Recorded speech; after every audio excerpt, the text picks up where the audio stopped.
हरीश रावत की ओर से 2022 में मुख्यमंत्री का कोई चेहरा घोषित करके चुनाव लड़ने की हाईकमान से मांग को लेकर कांग्रेस में एका नहीं दिखाई पड़ रही।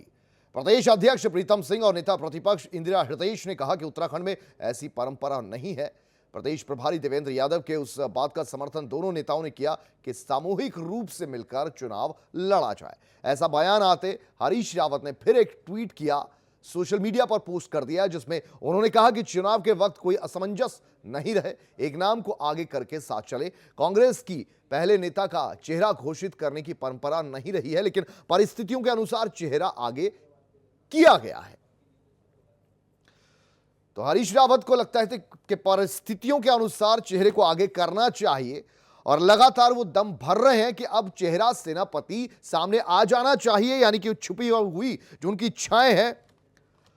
अब लगातार उनके पर फैल रहे हैं। लेकिन कांग्रेस के लिए संशय की स्थिति है कि अभी इस तरीके से काम या सेनापति का नाम घोषित नहीं किया जा सकता, क्योंकि उसके बाद पार्टी में विखंडन की स्थितियां जो उत्पन्न हो सकती हैं, क्योंकि सभी अलग अलग जो हल्के बने हुए पार्टी के अंदर उसका जो नेतृत्व करते हुए लोग नजर आ रहे हैं, वो खुद को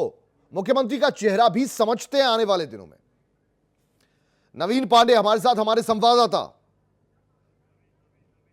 जी नवीन, आपसे जानना चाहेंगे, ये जो कांग्रेस संगठन ये आला कमान बार बार इस बात को दबाने की कोशिश कर रहा है कि इस तरीके की मांगे ना उठे,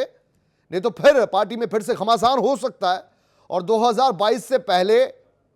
जो गाड़ी अभी खिसक रही है वो पटरी से उतर भी सकती है। लेकिन यहां ऐसा लगता है कि हरीश रावत ने अब सोच लिया है कि उनका नाम मुख्यमंत्री पद के लिए होगा, तभी वो आगे मशक्कत करेंगे, अन्यथा इस उम्र में अब ज्यादा मशक्कत करने की जरूरत नहीं। जी बिल्कुल कुलदीप, आपने बिल्कुल सही फरमाया है।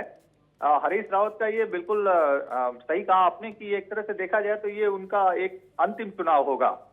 इसी वजह से वो शायद बेचैन है इस बात को लेकर कि किसी न किसी रूप में चेहरे को आगे किया जाए ताकि उनकी स्थिति भी साफ हो। यदि उनका नाम कहीं आता है तो उस चेहरे को लेकर फिर वो आगे बढ़ेंगे, अपने लोगों को लेकर, अपने जो उनके कार्यकर्ता है, समर्थक हैं, उनके विधायक हैं, उनको लेकर आगे बढ़ेंगे, औरों को लेकर बढ़ेंगे। लेकिन चूंकि हरीश रावत ने जो कल ये बात जब पोस्ट हुई मीडिया और सब में दिखाई गई, उसके बाद से बात सामने आने लगी और प्रीतम सिंह जो प्रदेश अध्यक्ष हैं, इंदिरा हृदयेश जो नेता प्रतिपक्ष हैं, वो और कुछ और लोग जो है वो ये कहने लगे कि ऐसी परंपरा हमारी कांग्रेस की नहीं रही है। तो बल्कि उत्तराखंड के परिवेश में उन्होंने उदाहरण भी पेश किया कि ऐसे हमारे नहीं रहे, हम लोग जब चुनाव जीतते हैं उसके बाद। लेकिन उसी पे तुरंत ट्वीट कर दिया हरीश रावत जो कि सोशल मीडिया और ट्वीट पे कि ऐसा नहीं है कि कांग्रेस ने ऐसे परंपरा को निभाया है, दिखाया है,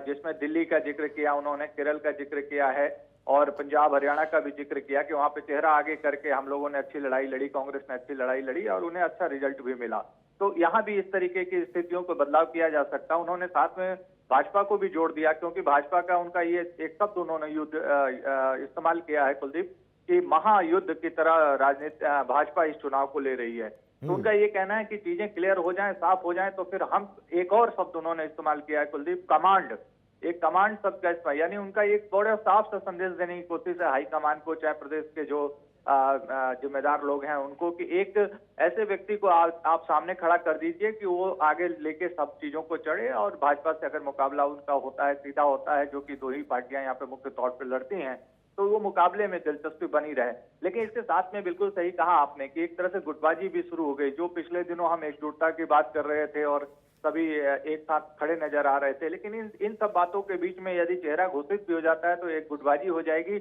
और चेहरा नहीं भी घोषित होता है तो भी गुटबाजी की स्थिति बन गई। अब ये बड़ी असमंजस की स्थिति कांग्रेस के लिए और हाईकमान के लिए बन गया। अब देखना यही होगा कि आने वाले समय में क्या हाईकमान निर्णय लेता है या प्रदेश के स्तर पे क्या निर्णय हो पाता है। ये कुलदीप। नवीन पांडे, फिर क्या लगता है आने वाले दिनों में हमें यह देखने को मिल सकता है कि खुद अब अगर इस तरीके से खेल बिगाड़ने की कोशिश बढ़ती चली जाए तो उसको थामने के लिए, रोकने के लिए राहुल गांधी, सोनिया गांधी इन्हें तलब भी कर सकते हैं? जी बिल्कुल, देखिए अगर हम थोड़ा सा फिर आपको कुलदीप पीछे ले जाएं, यदि पिछले जब